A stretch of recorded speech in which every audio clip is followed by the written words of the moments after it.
ಹುಡುಗಿ ಪ್ರೀತಿಗೆ ಒಪ್ಕೊಳ್ಳೋಕೋಸ್ಕರ ವರ್ಷ ಟೈಮ್ ತಗೊಂಡ್ರಿ, ತಂದೆ ತಾಯಿ ಪ್ರೀತಿ ಒಪ್ಕೊಂಡ್ಲಿ ಅಂತ ಒಂದ್ 2 ತಿಂಗಳು ಟೈಮ್ ತಗೊಂಡು ಇಂತ ಬಿಡ್ಬೋದಲ್ವಾ? ಕಾಯುತ್ತೀನಿ ಕೊನೆವರೆಗೂ ನಿನ್ನ ಪ್ರೀತಿ ಸಿಗೋ ಕಂಡ ಕನಸು ಎಲ್ರಿಗೂ ನಮಸ್ಕಾರ. ನಮ್ಮ ಪ್ರಪಂಚ ಯೂಟ್ಯೂಬ್ ಚಾನಲ್ಗೆ ತಮ್ಮೆಲ್ಲರಿಗೂ ಕೂಡ ಆತ್ಮೀಯವಾಗಿ ಸ್ವಾಗತ. ಇನ್ನು ಯಾರ್ಯಾರು ಸಬ್ಸ್ಕ್ರೈಬ್ ಮಾಡ್ಕೊಂಡಿಲ್ಲ ದಯವಿಟ್ಟು ಸಬ್ಸ್ಕ್ರೈಬ್ ಮಾಡ್ಕೊಳ್ಳಿ ಅಂತ ಕೇಳ್ಕೊಳ್ತೀನಿ. ಯಾಕೆಂತಂದ್ರೆ ಇವತ್ತಿನ ಕಾಲದಲ್ಲಿ ಏನಕ್ಕೆ ಕೊರತೆ ಇದೆ ಅಂತಂದ್ರೆ ಪ್ರೀತಿಗೆ ಕೊರತೆ ಇದೆ. ಅಂದ್ರೆ ಒಬ್ಬರಿಂದ ಇನ್ನೊಬ್ಬರಿಗೆ ಪ್ರೀತಿನ ಕೊಡೋಕೆ ತಗೊಳಕ್ಕೆ ಅದ್ರ ಮಧ್ಯ ಇಲ್ಲಿ ಬೇರೆ ರೀತಿಯಾಗಿ ಬೇರೆ ಬೇರೆ ಅಂಶಗಳು ಬಂದು ಸೇರ್ಕೊಂಡ್ಬಿಟ್ಟಿದೆ. ಹಾಗಾಗಿ ಪ್ರೀತಿಗೆ ಸ್ವಲ್ಪ ಜಾಗ ಕಡಿಮೆ ಆಗಿದೆ. ಹಾಗಾಗಿ ಈ ಪ್ರೀತಿ ಎಲ್ಲಾ ಕಡೆ ಇರಬೇಕು ಅನ್ನೋದು ನಮ್ಮ ಉದ್ದೇಶ, ಎಲ್ಲರಲ್ಲೂ ಇರಬೇಕು ಅನ್ನೋದು ನಮ್ಮ ಉದ್ದೇಶ. ಹಾಗಾಗಿ ಪ್ರೀತಿಗೆ ಸಂಬಂಧಪಟ್ಟ ಹಾಗೆ ನಾವೊಂದು ನಮ್ಮ ಪ್ರಪಂಚ ಯೂಟ್ಯೂಬ್ ಚಾನಲ್ ನಾವಿಬ್ರು ಸೇರಿ ಒಂದು ಪ್ರೀತಿಗೆ ಸಂಬಂಧಪಟ್ಟಂತ ವಿಷಯಗಳನ್ನ ತರ್ತಾ ಇದೀವಿ, ಮಾತಾಡ್ತಾ ಇದೀವಿ. ಸೊ ಇವತ್ತು ನಾವು ತಂದಂತ ಪ್ರೀತಿಗೆ ಸಂಬಂಧಪಟ್ಟದ ವಿಷಯ ಯಾವುದು ಅಂತ ಹೇಳಿದ್ರೆ, ಹುಡುಗ ಆಗ್ಬೋದು ಹುಡುಗಿ ಆಗ್ಬೋದು, ತಂದೆ ತಾಯಿಗಳ ಹತ್ರ ತಮ್ಮ ಪ್ರೀತಿನ ಒಪ್ಸೋದ್ರಲ್ಲಿ ಎಲ್ಲೋ ಒಂದ್ ಕಡೆ ವಿಫಲರಾಗ್ತಿದ್ದಾರೆ. ಯಾಕೆ? ಕಾರಣ ಏನಿರ್ಬೋದು ನಿಮ್ಮ ಪ್ರಕಾರ? ತಂದೆ ತಾಯಿಗಳನ್ನ ಮಕ್ಕಳು ಒಪ್ಸಕ್ಕೆ ಆಗ್ತಾ ಇಲ್ಲ, ಅಲ್ಲೆಲ್ಲ ಫೇಲ್ ಆಗ್ತಾ ಇದಾರೆ. ನನ್ನ ಪ್ರಕಾರ ಒಂದು ಏಜ್ ಮ್ಯಾಟರ್ ಇಂದ. ಏಜ್ ಮ್ಯಾಟರ್ ಹೇಗಾಗ್ತದೆ? ಏಜ್ ಮ್ಯಾಟರ್ ಹೇಗೆ ಅಂತ ಅಂದ್ರೆ, ಈಗ ಒಪ್ಸಲ್ಲ ಅಂತ ಯಾಕಂತಾರೆ ಅಂದ್ರೆ, ಈಗ ಇನ್ನು ಆಗ್ತಾನೆ ಲವ್ ಶುರುವಾಗಿರುತ್ತೆ. ಅದು ಕಾಲೇಜ್ ಡೇಸ್ ಲವ್ ಜಾಸ್ತಿ ಇರುತ್ತೆ. ಆ ಕಾಲೇಜ್ ಡೇಸ್ ಲವ್ ಅವ್ರವ್ರೇ ಡಿಸಿಷನ್ ತಗೊಂಡ್ಬಿಡ್ತಾರೆ. ನಮ್ಮ ಮನೇಲಿ ಒಪ್ಪಲ್ಲ, ನಮ್ಮ ಮನೆಗೆ ಒಪ್ಕೊಂತಾರೆ, ಈ ಒಪ್ಪಲ್ಲ, ಈ ತರ ಎಲ್ಲ ಯೋಚನೆ ಮಾಡ್ಕೊಂಡು ಅವ್ರಿಗವ್ರೆ ಓಡೋಗ್ಬಿಡೋಣ ಅಂತ ಥಿಂಕಿಂಗ್ ಮಾಡ್ತಾರೆ. ಯಾರು ಮನೇಲಿ ಒಪ್ಸೋಣ, ಒಂದ್ಸಲ ಒಂದ್ ಮಾತು ನಮ್ ಕಡೆಯಿಂದ ವಿಷಯ ತಿಳ್ಸೋಣ ಅಂತ ಯಾರು ಪ್ರಯತ್ನ ಪಡಲ್ಲ. ಕರೆಕ್ಟ್. ಇದು ನೀವ್ ಹೇಳ್ದಂಗೆ ಮೊದಲನೇ ಪಾಯಿಂಟ್, ಅವ್ರೇ ತೀರ್ಮಾನ ತಗೋಬಿಡ್ತಾರೆ. ಏಜ್ ಡಿಫಾಲ್ಟ್ ಅಂದ್ರೆ ಆ ಏಜ್ ಅಲ್ಲಿ ಇರಲ್ಲ, ಆ ಏಜ್ ಅಲ್ಲಿ ಅವ್ರಿಗೆ ಏನ್ ನಿರ್ಧಾರ ತಗೊಳ್ಬೇಕು ಅನ್ನೋ ಮನಸ್ಥಿತಿನೇ ಇರಲ್ಲ. ಸೊ ಹಾಗಾಗಿ ಅಯ್ಯೋ ಒಪ್ಪಲ್ಲ, ಸ್ಟ್ರಿಕ್ಟು, ನಮ್ಮಪ್ಪ ಕತ್ತರಿಸ್ಬಿಡ್ತಾರೆ ಅಥವಾ ನಮ್ಮಮ್ಮ ಸ್ಟ್ರಿಕ್ಟು, ನಮ್ಮ ಬಿಡಲ್ಲ, ನಮ್ಮ ಅಪ್ಪ ಅಮ್ಮ ಸತ್ತೋಗ್ಬಿಡ್ತಾರೆ, ಇಲ್ಲ ನಮ್ಮ ಸಾಯಿಸ್ಬಿಡ್ತಾರೆ, ನಮ್ಮಿಬ್ರು ದೂರ ಮಾಡ್ಬಿಡ್ತಾರೆ. ಅಂದ್ರೆ ಮೊದಲನೇದಾಗಿ ಏಜ್ ಡಿಫಾಲ್ಟ್ ಇಂದ ಅವ್ರೇ ತೀರ್ಮಾನ ಮಾಡ್ಕೊಬಿಡೋದು. ಸೊ ಹಾಗಾಗಿ ಮನೇಲಿ ಹೋಗ್ತಿರಕ್ ಇದು ಒಂದು ವಿಫಲ ಅಂತ ಹೇಳ್ಬೋದು. ಸೊ ಬೇರೆ ಇನ್ನೇನ್ ಇರ್ಬೋದು? ಇನ್ನೊಂದು ಮದ್ವೆವರೆಗೂ ಹೋಗುತ್ತೆ ಮದ್ವೆ ಮ್ಯಾಟ್ರು. ಅಂದ್ರೆ ಮನೇಲಿ ಮದ್ವೆ ಒಂದು ಹುಡುಗ ನೋಡಿರ್ತಾರೆ ಅಥವಾ ಹುಡುಗಿ ನೋಡಿರ್ತಾರೆ, ಅದು ನಮ್ ಮನೇಲಿ ತಿಳ್ಸೋದೇ ಇಲ್ಲ, ಕೊನೆ ಮೊಮೆಂಟ್ ಅಲ್ಲಿ ಓಡೋಗ್ಬಿಡ್ತಾರೆ. ಇದು ಅಪ್ಪ ಅಮ್ಮಂಗೆ ಮಾಡೋ ಅಂತ ಮೋಸ ಅನ್ನಕ್ಕಿಂತ ಚೂರಿ ಅನ್ನೋ ತರ ಅನ್ಸುತ್ತೆ. ಓಕೆ, ಇದು ನೀವು ಹೇಳಿದ್ದು ಏಜ್ ಡಿಫಾಲ್ಟ್ ಒಂದಾದ್ರೆ, ಎರಡನೇದು ಭಯದಿಂದ ಮನೇಲಿ ಯಾವ್ದು ಅಪ್ಪ ಅಮ್ಮ ಒಂದು ಹುಡುಗಿ ನೋಡಿರ್ಬೋದು, ಹುಡುಗ ನೋಡಿರ್ಬೋದು, ಅವ್ರು ಮದುವೆ ಸೆಟ್ ಮಾಡಿರ್ತಾರೆ, ಮೆಚುರಿಟಿ ಏಜ್ ಅವರೇ ಆಗಿರ್ತಾರೆ. ಯಾಕಂದ್ರೆ ಅದು ಕಾಲೇಜ್ ಡೇಸ್ ಅಲ್ಲ, ಯಾಕಂದ್ರೆ ಅಪ್ಪ ಅಮ್ಮ ನೋಡ್ ಮದ್ವೆ ಮಾಡ್ತಾರೆ ಅಂದ್ರೆ ಅವ್ರು ಮೆಚುರಿಟಿಗೆ ಬಂದಿರ್ತಾರೆ, ಅದಕ್ಕೋಸ್ಕರ ಅವ್ರಿಗೆ ಮದ್ವೆ ಮಾಡ್ತಿರ್ತಾರೆ. ಆ ಏಜ್ ನಲ್ಲೂ ಅವರು ಥಿಂಕಿಂಗ್ ಮಾಡದೆ, ಮನೇಲೂ ಏನು ಹೇಳ್ದೇನೆ, ಇನ್ನೇನು ಅವ್ರ ಮನೆಗೆ ಹೇಳಿರತ್ತಾನೆ ಏನಂತ ಗೊತ್ತಾಗೋದು, ಅವ್ರು ಏನು ಹೇಳಕ್ಕೆ ಹೋಗಲ್ಲ. ಹಿಂದಿನ ದಿವಸನ ಈ ತರ ಏನಾರು ಒಂದು ಹೆಚ್ಚು ಕಮ್ಮಿ ಮಾಡಿದ್ರೆ ಭಯದಿಂದ ಕೂಡ ಆಗ್ತದೆ. ಇನ್ನೊಂದು ತಮ್ಮ ಏಜಿನ್ ಕೂಡ ಅಂದ್ರೂ ಆಗ್ತದೆ. ಸೊ ಬೇರೆ ಕೆಲವ್ರಿಗೆಲ್ಲ ಇನ್ನೊಂದೇನು ಅಂತ ಅಂದ್ರೆ, ಒಂದು ಏನಂತಾರೆ ಮೂಢ ನಂಬಿಕೆ ಅಂತ ಹೇಳಿ. ಮೂಢ ನಂಬಿಕೆನಕ್ಕಿಂತ ಒಂದು ಬೇರೆ ತರ ನಂಬಿಕೆ. ಓಡೋಗ್ ಮದ್ವೆ ಆಗಿ ಬಂದ್ಬಿಟ್ರೆ ಆಮೇಲೆ ಒಪ್ಕೊಂತಾರೆ ಬಿಡು, ಈ ಬೇಸಿಸ್ ಮೇಲೆ ಎಷ್ಟೋ ಲವ್ ಮ್ಯಾರೇಜ್ಗಳು ಹಿಂಗೆ ಆಗ್ತಾರೆ. ಇದು ಪಾಯಿಂಟ್. ಅಂದ್ರೆ ನೀವು ಮೂಢನಂಬಿಕೆ ಅಂತ ಹೇಳಿದ್ರೆ, ಈಗ ಮಾಟ ಮಂತ್ರ ನಂಬಿಕೆ ಇರ್ಬೇಕು, ಅಪಾರವಾದ ನಂಬಿಕೆ ಇದ್ದಾಗ ಅದ್ ಮೂಢನಂಬಿಕೆ ಆಗ್ತದೆ ಅಂತ. ಬರೀ ದೈವ ಶಕ್ತಿಲಿ ಮತ್ತೆ ಏನೋ ಯಾವಾಗ್ಲೂ ಹೇಳ್ತಾ ಇರ್ತೀನಿ ನಿಮ್ಗೆ, ಆಧ್ಯಾತ್ಮ ಅಂತ. ಈ ಆಧ್ಯಾತ್ಮದಲ್ಲಿ ಮಾತ್ರ ಈ ಮೂಢನಂಬಿಕೆ ಬರೋದಿಲ್ಲ. ಈ ಪ್ರಾಕ್ಟಿಕಲ್ ಆಗಿ ಇಂತ ವೈಜ್ಞಾನಿಕತೆ ಇರೋದ್ರಲ್ಲೂ ಕೂಡ, ವಿಚಾರಗಳಲ್ಲೂ ಕೂಡ ಮೂಢನಂಬಿಕೆ ಬರ್ತದೆ. ಹೇಗೆ ಅಂತಂದ್ರೆ, ಈಗ ನೀವ್ ಹೇಳಿದ್ರಿ, ಹುಡೋಗ್ಬಿಟ್ಟು ಮದುವೆ ಆಗ್ಬಿಟ್ರೆ ಮನೇಲಿ ಬಂದು ಒಪ್ಕೊಂಡ್ಬಿಡ್ತಾರೆ, ಒಂದ್ ಮಗು ಆಗೋವರೆಗೂ ಎಲ್ಲೋ ಒಂದ್ ಕಡೆ ಬಂದ್ಬಿಟ್ರೆ ಒಂದ್ ಮಗು ಆದ್ಮೇಲೆ ಒಪ್ಕೊಂಡ್ಬಿಡ್ತಾರೆ. ಅಂದ್ರೆ ಇದೇನಾಗ್ತದೆ, ಈ ವಿಚಾರಕ್ಕೂ ಅವೈಜ್ಞಾನಿಕತೆ ಇದು.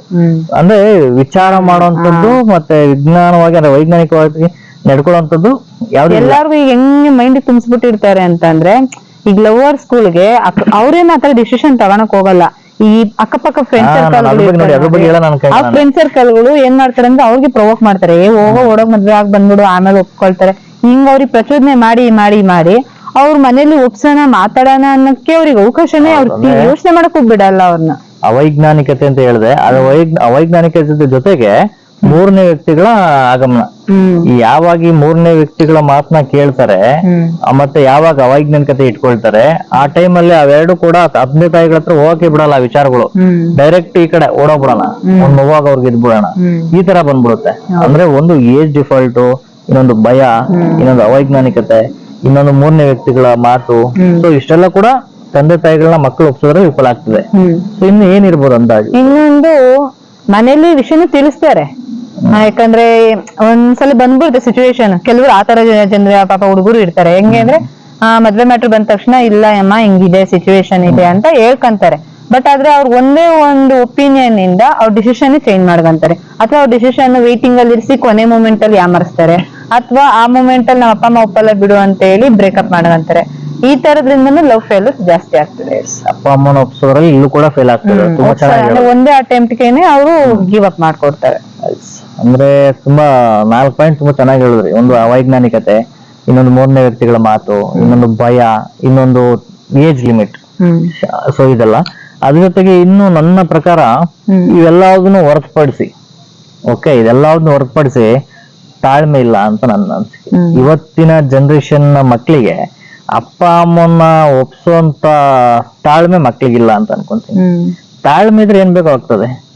ಈಗ ನೋಡಿ, ಈಗ ಯಾವ್ದೋ ಒಂದು ಹುಣಸೆ ಬೀಜ ನೆನ್ಕೊಳ್ಳೋಣ, ಭೂಮಿಗೆ ಹಾಕ್ತಿವಿ, ಹಾಕಿದ ತಕ್ಷಣ ಬಂದ್ಬಿಟ್ಟ ಅಲ್ಲ, ಅದು ಬೆಳಿಬೇಕು, ಚಿಗುರು ಬೇಕು, ಅದ್ ನೀರು ಗೊಬ್ಬರ ಎಲ್ಲ ಆಗ್ಬೇಕು, ಆಮೇಲೆ ಅದು ಬರುವಂತದ್ದು ಅಲ್ವಾ. ಅದೇ ರೀತಿ ಒಂದು ಮಗುಗ್ ಜನನ ಆಗ್ಬೇಕು ಅಂದ್ರೇನೆ 9 ತಿಂಗಳು ಕಾಯ್ಬೇಕು, 9 ತಿಂಗಳ ನಂತರನೇ ಒಂದು ಮಗು ಜನನ ಆಗೋದು. ಆತರ ಈ ಒಂದು ವಿಸ್ಮಯ ಇರ್ಬೇಕಾದಾಗ, ಅಂತ ಶಕ್ತಿ ಅದ್ರಲ್ಲಿ ಇರ್ಬೇಕಾದಾಗ, ನೀವು ಅದ್ ಹೆಂಗೆ ನಾನು ಮನೇಲಿ ಹೇಳಿದ ತಕ್ಷಣ ಅಪ್ಪ ಅಮ್ಮ ಒಪ್ಕೊಂಡ್ಬಿಡ್ಬೇಕು ಅಂತ ತೀರ್ಮಾನ ಮಾಡ್ಕೊಬಿಡ್ತೀರಾ? ಹುಡುಗರಾಗ್ಬೋದು ಹುಡುಗಿರಾಗ್ಬೋದು, ಹೇಳಿದ ತಕ್ಷಣ ಒಪ್ಕೊಡ್ಬೇಕು. ಈಗ ಒಪ್ಕೊಂಡಿಲ್ಲ ಅಂದ್ರೆ ಅಪ್ಪ ಒಪ್ಪಲ್ಲ ಮನೇಲಿ ಸತ್ತೋಗ್ಬಿಡ್ತೀನಿ. ಈಗ ನೀವ್ ಹೇಳ್ದಾಗೆ ಅಪ್ಪ ಅಮ್ಮಂಗೆ ಹೇಳ್ತಾರೆ, ಕಾಯಲ್ಲ ಒಂದೇ ಅಟೆಂಪ್ಟ್ ಆಗ್ಬಿಡ್ಬೇಕು. ಒಂದೇ ಅಟೆಂಪ್ಟ್ ಆಗ್ಬಿಡ್ಬೇಕೆ. ಈಗ ನೀವು ಒಂದು ಹುಡುಗಿನ ಪ್ರೀತಿಸ್ತಿರ್ತಾರ ಅಥವಾ ಒಂದು ಹುಡುಗನ್ ಪ್ರೀತಿಸ್ತಿರ್ತಾರ, ಹುಡುಗಿಗೆ ಒಂದು ಐ ಲವ್ ಯು ಅಂತ ಹೇಳಿದ ತಕ್ಷಣ ಅಥವಾ ಹುಡುಗ ಐ ಲವ್ ಯು ಹೇಳಿದ ತಕ್ಷಣ ಇಮಿಡಿಯೇಟ್ಲಿ ಒಪ್ಕೊಬಿಡ್ತಾರ? ಅಲ್ಲಿ ತಾಳ್ಮೆ ಇರೋ ನಿಮ್ಗೆ ಹುಷಾನ್ ಗಟ್ಲೆ ಕಾಯ್ತಾರೆ ಪ್ರಪೋಸಲ್ಗೆ ಹೂ ಅನ್ನೋಕ್ಕೋಸ್ಕರ ಏನೇನೆಲ್ಲ ಮಸ್ಕ ಮಾಡ್ತಾರೆ. ಒಂದ್ ಹುಡುಗಿಗೆ ಐ ಲವ್ ಯು ಅಂತ ಹೇಳಿ ಆ ಹುಡುಗಿ ರಿಪೀಟ್ ಹೇಳಕ್ಕೆ 1 ವರ್ಷ ತಗೋಬಹುದು. ಅಷ್ಟು ವರ್ಷ ಕಾಯಷ್ಟು ತಾಕತ್ತಿದೆ ನಿಮ್ಗೆ. ಅದೇ ತರ ನಿಮ್ ಪ್ರೀತಿನ ಒಪ್ಕೊಳ್ಳೋಕೆ ತಂದೆ ತಾಯಿಗೆ 2 ವರ್ಷ ಆದ್ರೂ ಟೈಮ್ ಬೇಡವಾ? 3 ವರ್ಷ ಆದ್ರೂ ಟೈಮ್ ಬೇಡವಾ? ನಿಜವಾದ ಮಾತು, ಸತ್ಯ ಅಲ್ವಾ? ಲವ್ ಮಾಡಿದವ್ರಿಗೆ ನೋಡಿ, ಪ್ರೀತಿಸಿದ ಹುಡುಗಿಗೋಸ್ಕರ ಇಲ್ಲಿ ಎಷ್ಟೋ ವರ್ಷ ಕಾಯ್ತೀರಾ. ಅದೇ ತಂದೆ ತಾಯಿಗಳಿಗೋಸ್ಕರ 1 ವಾರ 10 ದಿನ ಕಾಯ್ಲಿಲ್ಲ ಅಂತಂದ್ರೆ ನಿಮ್ಮ ಪ್ರೀತಿ ಎಲ್ಲಿ ಉಳಿಸ್ಕೊಳ್ತೀರಾ? ಅಲ್ಲ, ಅದು ಹಂಗನ್ನಕ್ಕಿಂತ ಆತರ ಹೇಳಕ್ಕಿಂತ ಇವಾಗ ಪ್ರೀತಿಗೆ ಎಷ್ಟು ವರ್ಷ ನೀವು ಶ್ರಮಿಸಿದಿರೋ ಅಪ್ಪ ಅಮ್ಮನ ಒಪ್ಸಕ್ಕೂ ಅಷ್ಟೇ ವರ್ಷ ಶ್ರಮಿಸ್ರಿ. ಅವಾಗ ಒಂದ್ ಎಫರ್ಟ್ ಸಿಗುತ್ತೆ. ಈಗ ಒಂದು ಹುಡುಗಿ ಪ್ರಪೋಸ್ ಮಾಡಿ ಆ ಹುಡುಗಿ repeat I love you too ಅಂತ ಹೇಳೋವರೆಗೂ 1 ವರ್ಷ ಆಗ್ಬೋದು, 2 ವರ್ಷ ಆಗ್ಬೋದು, ಅಲ್ಲಿವರೆಗೂ ನೀವು ಕಾಯ್ತೀರಾ. ಅದು ಕೂಡ ಪ್ರೀತಿನೇ. ಅದೇ ಪ್ರೀತಿನ ನಿಮ್ಮ ಅಪ್ಪ ಅಮ್ಮ ಒಪ್ಕೊಂಡ್ಲಿ ಅಂತ ಅವ್ರು ಹೇಳಿದಾಗ ಅವ್ರು 1 ತಿಂಗಳು 2 ತಿಂಗಳು ಟೈಮ್ ತಗೋತಾರೆ. ಅದು ಕೂಡ ಪ್ರೀತಿನೇ. ಆ ಪ್ರೀತಿ ಹುಡುಗಿ ಪ್ರೀತಿಗೆ ಒಪ್ಕೊಳ್ಳೋಕೋಸ್ಕರ ವರ್ಷ ಟೈಮ್ ತಗೊಂಡ್ರಿ, ತಂದೆ ತಾಯಿ ಪ್ರೀತಿ ಒಪ್ಕೊಂಡ್ಲಿ ಅಂತ 1-2 ತಿಂಗಳು ಟೈಮ್ ತಗೊಂಡ್ಲಿ ಅಂತ ಬಿಡ್ಬೋದಲ್ವಾ? ಹುಡುಗಿಗೆ ಮಾತ್ರ ಪ್ರೀತಿಗೆ ಟೈಮ್ ಕೊಡ್ತೀರಾ, ತಂದೆ ತಾಯಿ ಪ್ರೀತಿಗೆ ಯಾಕೆ ಟೈಮ್ ಕೊಡಲ್ಲ? ಒಂದ್ ತಿಳ್ಕೋಬೇಕು ಪ್ರತಿಯೊಬ್ಬ ಮನುಷ್ಯ. ಸೊ ಇಲ್ಲಿ ಪ್ರೀತಿ ಮಾಡೋ ಹುಡುಗಿಗಾಗ್ಲಿ ಟೈಮ್ ಕೊಡೋಷ್ಟು ತಂದೆ ತಾಯಿ ಪ್ರೀತಿಗೂ ಟೈಮ್ ಕೊಡ್ಬೇಕು. ಯಾವ ವ್ಯಕ್ತಿ ತಂದೆ ತಾಯಿ ಪ್ರೀತಿಗೆ ಟೈಮ್ ಕೊಡ್ತಾರೆ, ಖಂಡಿತ ತನ್ನ ಪ್ರೀತಿ ತಾನು ಗೆಲ್ತಾನೆ. ಆಯ್ತಾಯ್ತಾ? ದಯವಿಟ್ಟು ನಾನು ಹೇಳ್ತಾ ಇರೋದೇನು ಅಂತಂದ್ರೆ, ಪ್ಲೀಸ್ ದಯವಿಟ್ಟು ಎಲ್ಲರೂ ಅರ್ಥ ಮಾಡ್ಕೊಳ್ಳಿ. ಯಾವ ವ್ಯಕ್ತಿ ತಂದೆ ತಾಯಿ ಪ್ರೀತಿನ ಒಪ್ಕೊಳ್ಳೋದಕ್ಕೆ ಟೈಮ್ ಕೊಡ್ತಾನೆ, ಖಂಡಿತವಾಗ್ಲೂ ತನ್ನ ಪ್ರೀತಿನ ತಾನು ಗೆಲ್ತಾನೆ. ಯಾರು ತಂದೆ ತಾಯಿ ಪ್ರೀತಿನ ಒಪ್ಕೊಳ್ಳೋಕೆ ಟೈಮ್ ಕೊಡಲ್ಲ, ತನ್ನ ಪ್ರೀತಿನ ತಾನೇ ಸಾಯಿಸ್ತಾನೆ. ಸೊ ಇದನ್ನ ಎಲ್ಲರೂ ಅರ್ಥ ಮಾಡ್ಕೋಬೇಕು. ಒಂದು ತಾಳ್ಮೆ ಪಾರ್ಟ್ ಆಗ್ತದೆ. ಎರಡನೇದು, ತನ್ನ ಮೇಲೆ ತನಗೆ ನಂಬಿಕೆ ಇರಲ್ಲ. ಅಲ್ಲೋ ವಿಚಾರ ತಂದೆ ತಾಯಿಗೆ ಹೇಳಕ್ಕೆ ಅಂದ್ರೆ ನಂಬಿಕೆ ಫಸ್ಟ್ ತುಂಬಾ ಮುಖ್ಯ ಆಗ್ತದೆ ಇಲ್ಲಿ. ಅಥವಾ ನನ್ನ ಮೇಲೆ ನಂಬಿಕೆ ಎಲ್ಲ ಇರ್ಬೋದು, ಅಥವಾ ನಿನ್ ಮೇಲೆ ನಂಬಿಕೆ ಇಲ್ಲದೆ ಇರ್ಬೋದು, ಹುಡುಗಿ ಮೇಲೆ ಆಗ್ಬೋದು, ಹುಡುಗನ ಮೇಲೆ ಆಗ್ಬೋದು. ಆ ನಂಬಿಕೆನೇ ಎಲ್ಲೋ ಒಂದ್ ಕಡೆ ಅಪನಂಬಿಕೆ ಆದಾಗ ತಂದೆ ತಾಯಿವರೆಗೂ ಹೋಗಕ್ಕೆ ಮನ್ಸು ಬರಲ್ಲ. ಆತರ ಬರುತ್ತೆ. ಹೌದು, ಮನ್ಸೇ ಬರಲ್ಲ. ನಾನು ಈಗ ಹೇಳ್ಬಿಡ್ತೀನಿ ಅಪ್ಪ ಅಮ್ಮಗೆ, ಅಕಸ್ಮಾತ್ ಅವ್ರು ಕೈ ಕೊಟ್ಬಿಟ್ರೆ, ನಮ್ಮ ಎಷ್ಟೋ ಜನ ಅಪ್ಪ ಅಮ್ಮಂಗೆ ಹೇಳೋದೇ ಇಲ್ಲ. ಇವ್ರು ಫಸ್ಟ್ ನಮ್ ಲವ್ ಗಟ್ಟಿ ಇದೆಯಲ್ಲ ಅಂತ ಟೆಸ್ಟಿಂಗ್ ಅಲ್ಲೇ ಹೋಗ್ಬಿಡ್ತಾರೆ. ಅಕಸ್ಮಾತ್ ಮೋಸ ಮಾಡ್ಬಿಟ್ಟವಳು ಅಪ್ಪ ಅಮ್ಮಂಗೆ ಹೆಂಗ್ ಮುಖ ತೋರ್ಸೋದು, ಫ್ಯಾಮಿಲಿಗೆ ಹೆಂಗ್ ಮುಖ ತೋರ್ಸೋದು. ಹಂಗಾಗಿ ಬೇಡ ಬೇಡ ಬೇಡ ಬೇಡ ಅಂದ್ರೆ ನಿನ್ ಮೇಲೆ ನಂಬಿಕೆ ಇಲ್ಲ, ಇನ್ನ ಅಪ್ಪ ಅಮ್ಮ ತಕ್ಕ ಹೆಂಗ್ ಗೊತ್ತೀಯ ನೀನು? ಸೊ ಹಂಗಾಗಿ ತಾಳ್ಮೆ ಒಂದ್ ಕಡೆ ಆದ್ರೆ, ಇನ್ನೊಂದು ಕಡೆ ಈ ಒಂದು ನಂಬಿಕೆ, ಅಪನಂಬಿಕೆ, ತನ್ನ ಮೇಲೆ, ತನ್ನ ಪ್ರೀತಿಯ ಮೇಲೆ, ತನ್ನ ಪ್ರೇಯಸಿ ಮೇಲೆ ಆಗ್ಬೋದು, ತನ್ನ ಪ್ರೇಮಿ ಮೇಲೆ ಆಗ್ಬೋದು ಇರುವಂತಹ ಅಪನಂಬಿಕೆ ತಂದೆ ತಾಯಿನ ಒಪ್ಸೋದ್ರಲ್ಲಿ ವಿಫಲರಾಗ್ತಿದ್ದಾರೆ ಅಂತ ನನ್ನ ಅನಿಸಿಕೆ. ಸೊ ನನ್ನ ಅನಿಸಿಕೆ ಇಷ್ಟು ಕರೆಕ್ಟ್ ಆಗಿದೆ ಅಂತ ನಾನು ಅನ್ಕೊಂಡಿದೀನಿ. ಸೊ ನಿಮ್ಮ ಒಂದು 4 ಪಾಯಿಂಟ್ಸ್ ಕೂಡ ತುಂಬಾ ಕರೆಕ್ಟ್ ಆಗಿದೆ. ಸೊ ನಾವು ಇಬ್ರು ಕೂಡ ಅಂದ್ರೆ ನಾವಿಬ್ರು ಇವತ್ತೇನೋ ದೊಡ್ಡ ಏನೋ ಮಾಡ್ಬಿಟ್ಟಿದೀವಿ ಸಾಚ ಅಂತ ಆ ಮನೋಭಾವನೆಯಿಂದ ನಾವು ಮಾತಾಡ್ತಿರೋದಲ್ಲ, ನಮಗೆ ತಿಳಿದಿರೋಂಥದ್ದನ್ನ ಅನುಭವದಲ್ಲಿ ಇಟ್ಕೊಂಡು ನಿಮ್ಗೆ ತಿಳಿಸ್ತಾ ಇರೋಂಥದ್ದು. ಸೊ ನಮ್ಮ ಅನುಭವದ ಮಾತುಗಳಲ್ಲಿ ಎಲ್ಲಾದ್ರೂ ನಿಮಗೆ ಕುಂದು ಕೊರತೆಗಳು ಕಾಣಿಸಿದ್ರೆ, ಎಲ್ಲೋ ಒಂದ್ ಕಡೆ ಅನುಮಾನಗಳು ಕಾಣಿಸಿದ್ರೆ, ಎಲ್ಲೋ ಒಂದ್ ಕಡೆ ಸ್ಪಷ್ಟತೆ ಇಲ್ಲ ಅಂತಂದ್ರೆ ನೀವು ಕೂಡ ನಿಮ್ಮ ಕಮೆಂಟ್ ಮೂಲಕ ತಿಳಿಸಿದ್ರೆ ನಾವು ಖಂಡಿತ ಅದನ್ನ ಬದಲಾಯಿಸ್ಕೊಳ್ತೀವಿ.